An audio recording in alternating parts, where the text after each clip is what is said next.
I think it's interesting what Tim Hardaway said today. I read on the Drudge Report that he said he hates gay people. Because I find that kind of just blatant homophobia, I just find it kind of refreshing. Just like when Michael Richards, was so blatantly racist, because I think it's like you know where you stand with people. And I think that's incredibly, I think it's incredibly honest. If I had to take somebody like pretending to like gay people, but they seriously hated them and they were trashing them behind their back, if somebody was hanging out with me for some reason they really hated gay people, they didn't want to say it, I'd like it, just say it to my face. I remember a high school reunion, this guy came up to me and said, you know what, I don't like people like you, but I like you. You know what, great, you don't have to like people like me. I know a lot of gay people that are incredibly racist.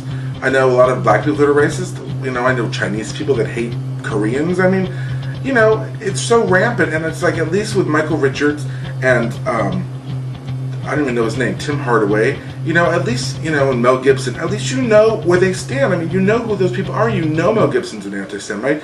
You know Michael Richards has some racist tendencies in him, and you know that Tim Hardaway is a homophobe. Great, you know where you stand. Do I think Tim Hardaway is an idiot? Probably. But that's not the point. The point is that he has an opinion. He spoke it publicly. He wasn't afraid to speak his mind. And whatever backlash happens, happens. Whatever gay fans he had that he loses, or whatever people don't respect him, fine. A lot of gay people. I mean, I've known white gay people who said incredibly racist things about gay black people. Also in the gay community, there's a lot of the drag queens. The Leathermen don't like drag queens, and the conservative gay people can't stand the ones that act outrageous, and the masculine ones can't stand the feminine ones.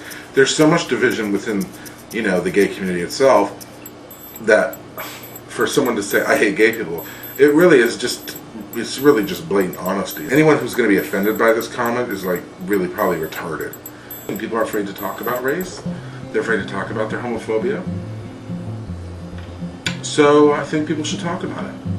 I mean, it's interesting, but and I'm sure people will think this is racist, but I won't tell a young black man to shut up in a movie theater, but I'll tell if I see 3 young Asian girls giggling during the movie or talking, I'll tell them to shut the fuck up, because they can't beat me up. But I always think oh my god, this young black man is going to shoot me, because I always read about shootings in a movie theater. I always read somebody was shot at the Magic Johnson Theater or whatever.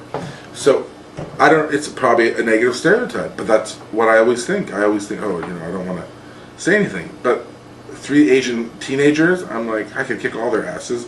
So I tell them, shut the fuck up, don't talk during the movie. Old ladies too. I tell old ladies, shut the fuck up during the movie. Old men, shut the fuck up. A group of 4 black guys, I don't say shut the fuck up. Does that mean I'm racist? Does that mean I'm stereotyping? Maybe it does.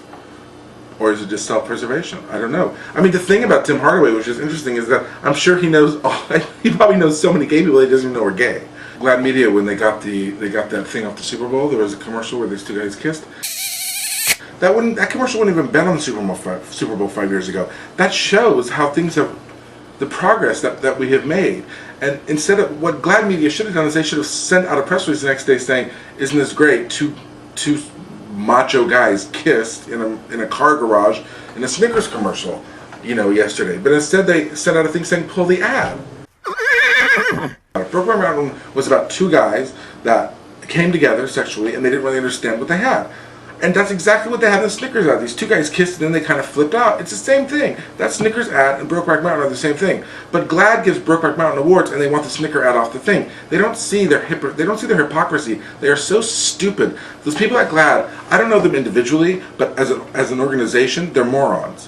What they should have done is they should have looked at that commercial and they should have said, "Oh my god, this is great.